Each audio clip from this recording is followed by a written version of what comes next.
¿Qué tal, amigos? Les habla el Padre Rafael Chávez. Sean todos bienvenidos una vez más a este su pequeño espacio de meditaciones. Hoy es sábado 27 de agosto y la iglesia celebra hoy la memoria de una gran mujer y una gran madre. Se trata nada más ni nada menos que de Santa Mónica, la madre de San Agustín. En el nombre del Padre, del Hijo y del Espíritu Santo. Amén.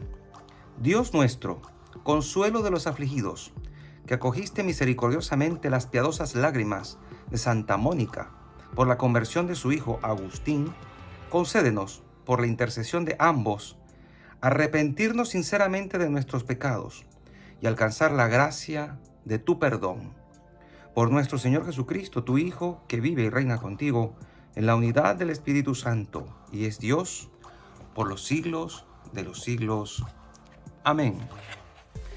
Sobre Santa Mónica podemos decir que muere en el año 387 en Ostia, nacida en Tagaste, en el África romana, actualmente Suk Aran, Argelia.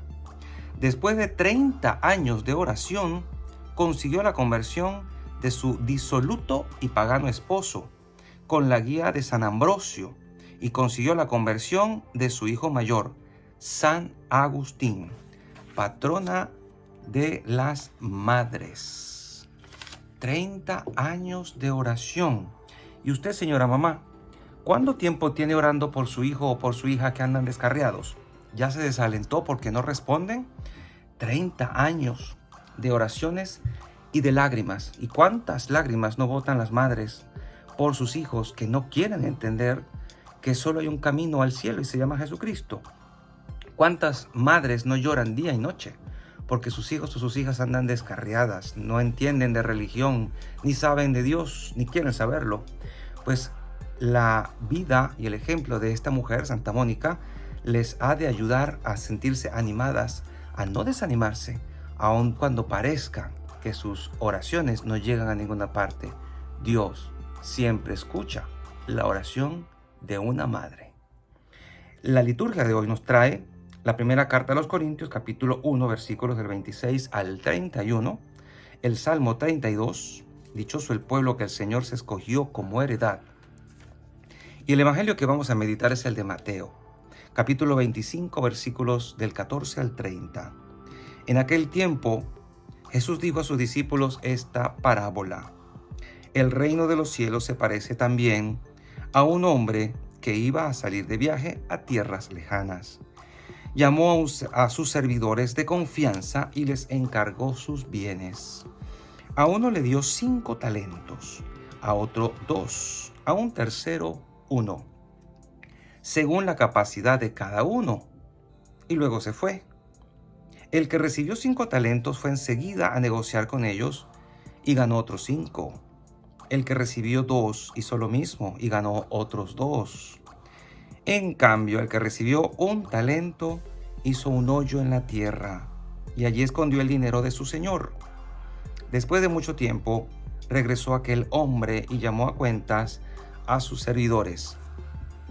Se acercó el que había recibido 5 talentos y le presentó otros 5, diciendo: Señor, 5 talentos me diste, aquí tienes otros 5, que con ellos he ganado. Su señor le dijo: te felicito, siervo bueno y fiel, puesto que has sido fiel en cosas de poco valor, te confiaré cosas de mucho valor. Entra a tomar parte en la alegría de tu señor. Se acercó luego el que había recibido 2 talentos y le dijo: Señor, 2 talentos me dejaste, aquí tienes otros 2, que con ellos he ganado. Su señor le dijo: te felicito, siervo bueno y fiel, puesto que has sido fiel en cosas de poco valor, te confiaré cosas de mucho valor. Entra a tomar parte en la alegría de tu señor. Finalmente se acercó el que había recibido 1 talento y le dijo: Señor, yo sabía que eres un hombre duro, que quieres cosechar lo que no has plantado y recoger lo que no has sembrado. Por eso tuve miedo y fui a esconder tu talento bajo tierra. Aquí tienes lo tuyo. El Señor le respondió: siervo malo y perezoso, sabías que cosecho lo que no he plantado y recojo lo que no he sembrado. ¿Por qué entonces no pusiste mi dinero en el banco? para que a mi regreso lo recibiera yo con intereses? Quítenle el talento y dénselo al que tiene 10, pues al que tiene se le dará y le sobrará, pero al que tiene poco se le quitará aún eso poco que tiene. Y a este hombre inútil échenlo fuera, a las tinieblas, allí será el llanto y la desesperación. Palabra del Señor. Gloria a ti, Señor Jesús. Nuevamente, el Señor nos vuelve a presentar una parábola que habla también de las postrimerías, que habla del fin y que habla de la paga al final de la vida, el cielo o el infierno, el llanto y la desesperación. Pero esta parábola está inserta como entre dos parábolas más, la de las vírgenes necias y sensatas y la de otra parábola que habla precisamente de las ovejas. Es interesante ver cómo en esta parábola específicamente pareciera que el interés del amo es recibir ganancias.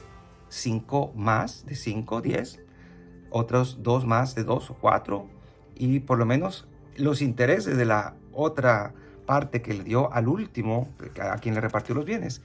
Pero resulta que no es así, puede resultar un poco engañosa. Lo bueno de todo es esto, darnos cuenta que cada uno de nosotros, según nuestra capacidad, dice el texto, hemos recibido bienes, una responsabilidad, algo que no es nuestro y con lo que tenemos que negociar. Y a eso podemos llamarle vida, podemos llamarle talentos, podemos llamarle habilidades, que tenemos que hacer con ellas cosas buenas, cosas grandes, negociar con ellas para Dios, para incrementar los bienes de Dios aquí abajo. Y entonces no se trata solo de producir, se trata de conocer el deseo de nuestro amo, según la parábola. El que tenía 5, produjo otras 5 para su amo. Puso a trabajar el dinero que no era de él, era de su amo. Entonces, él estaba haciendo las cosas por fidelidad a su amo. Y aquí entra entonces en juego la palabra fidelidad, que es la que le puede dar sentido a todo esto. Luego se acerca el que recibió 2 talentos y le dice, bueno, aquí tienes otros 2, que con los 2 que me diste he ganado. Entonces no se trata de la cantidad, porque al que recibió 5 y al que recibió 2, tiene exactamente las mismas palabras para con ellos. Te felicito, siervo bueno y fiel, puesto que has sido fiel en las cosas de poco valor, te confiaré cosas de mucho valor. ¿Y cuáles son esas cosas de poco valor? Pues las de aquí, las de la tierra. Estamos negociando la vida terrena, con cosas terrenas, en cosas terrenas. Y las cosas de aquí pues valen muy poco en relación a las cosas de allá arriba, del cielo, pero son con las que tenemos que negociar, son las que disponemos ahora. Por lo tanto, es con esas cosas de poco valor con las que nos vamos a ganar el acceso a las cosas de mucho valor. ¿Y quién nos la va a dar? Pues Dios, el amo, el dueño. Y dice al final, cuando se encuentra con el otro que no negoció nada, que conociendo a su amo, no fue fiel a su intención, a su deseo, y se lleva esta regañiza, algo terrible, y lo llama siervo malo y perezoso. Lo dominó el miedo. Hermanos, el miedo es el peor consejero que podemos tener en esta vida. Tanta gente deja de hacer cosas buenas por miedo. Tanta gente deja de emprender tareas por miedo. Tanta gente deja de seguir su propia vocación por miedo. Yo conocí, por ejemplo, muchachos buenos que no entraron al seminario por miedo a lo que dijeran sus amistades o sus padres o a las represalias de su familia.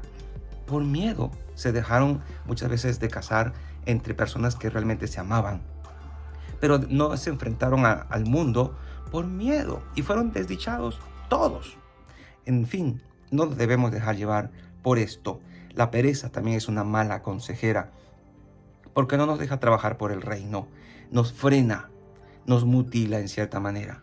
Entonces, estas palabras están muy bien traídas a colación. Siervo malo y perezoso, ¿sabías lo que yo busco? y no lo hiciste porque no pusiste el dinero al banco. Al menos allí podías haber sido un poco fiel a mí, o sea, producir para el reino. Lo interesante de esto es que dice al final algo que choca con todo lo que nosotros conocemos acerca del concepto de justicia. Quítenle el talento y dénselo al que tiene 10, pues al que tiene se le dará y le sobrará. Y muchos dirán, pero si ya tiene 10, ¿para qué le van a dar más? Es que en las cosas del Espíritu, y estamos hablando de las cosas del Espíritu, no se aplican estas normas de la justicia humana, de que, bueno, el que tiene mucho para que se le da, el que tiene poco hay que darle. Resulta que si tú no valoras las cosas que Dios te ha dado aquí, ¿cómo vas a valorar las otras? Si no valoras las cosas espirituales que no se ven, pero que Dios te está hablando de ellas todo el tiempo, ¿cómo Dios te va a dar tus verdaderos bienes cuando tengas de verdad acceso a ello? Si tú no crees en la palabra de Dios ahora, que es el tiempo de creer, ¿cómo vas a poseerlas? Cuando llegue el tiempo de poseerlas, cada cosa a su tiempo. En las cosas del Espíritu funciona así. El que ora tendrá más ganas de orar. El que hace bien tendrá más ganas de hacer bien. El que va a misa tendrá más ganas de ir a misa cuando lo hace con devoción,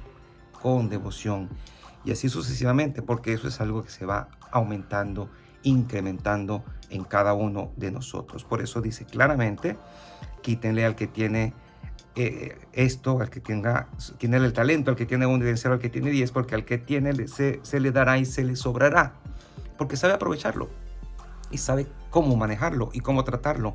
Pero al que tiene poco, si le quitará aún eso poco que tiene. ¿No te has dado cuenta que mientras menos rezas, menos ganas te dan de rezar? Que mientras menos lees la Biblia, menos ganas te van a dar de meterte en sus profundidades. Mientras menos hagas algo bueno, menos ganas de hacerlo te dará. Todo es cuestión de que te apliques y lo hagas para que puedas tener más. Y a este hombre inútil, échenlo fuera, a las tinieblas, allí será el llanto y la desesperación. Y nadie quiere pasar por eso, realmente. Y la única forma de evitarnos esta represalia y esta pena eterna es hacer las cosas ahora, a tiempo, cuando sabemos qué es lo que quiere nuestro Señor y sabemos y sepamos ser fieles a la voluntad de Dios. Y precisamente de eso es lo que trata el tema de hoy. Fidelidad. No importa la cantidad. No importa cuánto produzcas, cada uno según su capacidad. Importa que seas fiel al Dios que te ha dado la vida. Y la bendición de Dios Todopoderoso, Padre, Hijo y Espíritu Santo, descienda sobre cada uno de ustedes y les acompañe siempre. Y seguiremos en contacto, si Dios lo permite, a través de este canal. Chao, chao.